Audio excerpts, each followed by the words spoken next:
Porque assim, na verdade, a minha visão espiritual, desde criança, ela sempre foi muito clara.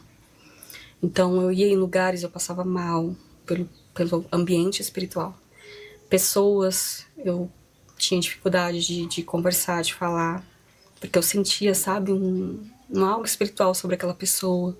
Eu tinha muitas visões, enquanto criança. E teve um período que eu fiquei sem conseguir dormir à noite. E a minha mãe fala que a única forma que eu conseguia dormir, ela colocou no louvor. Eu quero falar algo assim, às vezes as pessoas pensam que quando Deus fala assim, eu te chamei pra louvar, pensa que é pra multidão.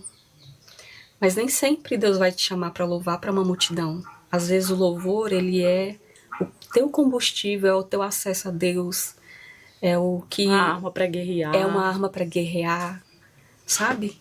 É ali onde você tem aquele momento de intimidade com Deus, é onde ele tem acesso à sua alma.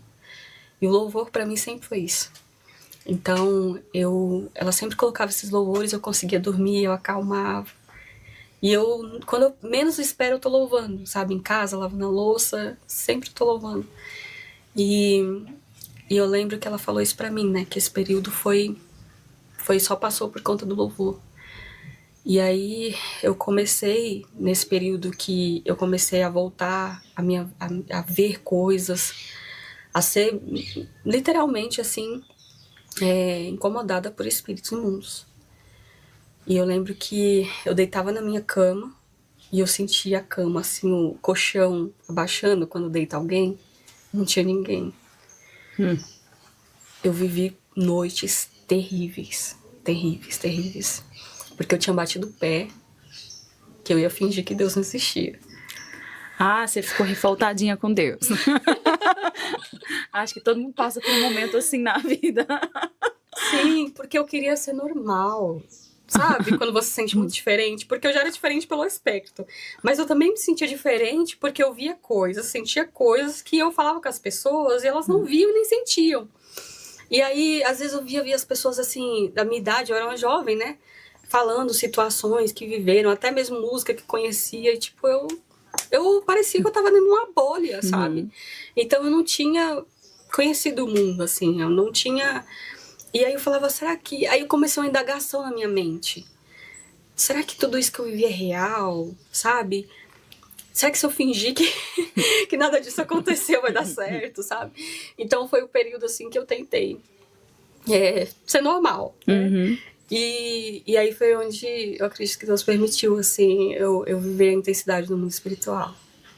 E a fúria, né, desses espíritos imundos contra a minha vida. Então, eu vi muitas coisas. Eu vi, mesmo mexendo em matérias, acender luz, apagar luz, fungar no meu pescoço. Foram noites terríveis. Eu lembro que eu morava muito perto do meu trabalho, ainda nessa fábrica, e eu ia a pé. E aí, na época, o meu companheiro, ele saía um pouco cedo, porque ele trabalhava no centro. Então, ele saía às 5 e pouco da manhã. Em São Paulo é muito comum as pessoas acordarem muito cedo, porque é muito trânsito. E aí eu ficava um período em casa sozinha. E aí nesse período era onde eu era mais atormentada. Eu lembro que estava na época do DVD da Damares. Falando de eventos poltergeists, e aí o passarinho veio dar um susto em nós aqui.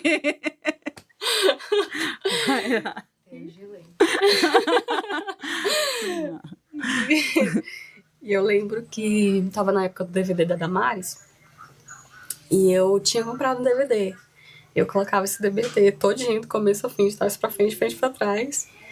E onde eu sentia um pouco mais de paz. Aí ligava, às vezes, numa TV que tava passando alguém pregando, alguém falando alguma coisa lá pra ver se eu sentia. Mas era um terror, assim, muito difícil. Eu lembro que chegou um ponto que aquilo estava me enlouquecendo. E aí, eu lembro que era uma noite, estava chovendo. E aquela angústia, aquela situação. Aí eu falei, hoje eu entro na igreja. Na primeira que eu ver, primeira igreja que eu sair na rua e tiver a porta aberta, eu vou entrar. E eu saí correndo na chuva. E aí, quando eu vi uma igrejinha bem pequenininha, aberta, eu entrei. Quando eu entrei, assim que você tá correndo, aí eu parei assim no impulso. toda molhada. Aí o pastor, Toninho, o nome dele, ele olhou pra mim, apontou e falou assim: vem cá, jovem. É como se ele estivesse me esperando, sabe? Ele: vem aqui, jovem. Aí eu fui na frente, ele orou por mim e ele contou toda a minha vida. Tudo que eu tava vivendo. Ele falou: você ouve, aliás, você sente fungar no seu ouvido. Você deita na cama, você sente alguém deitar com você.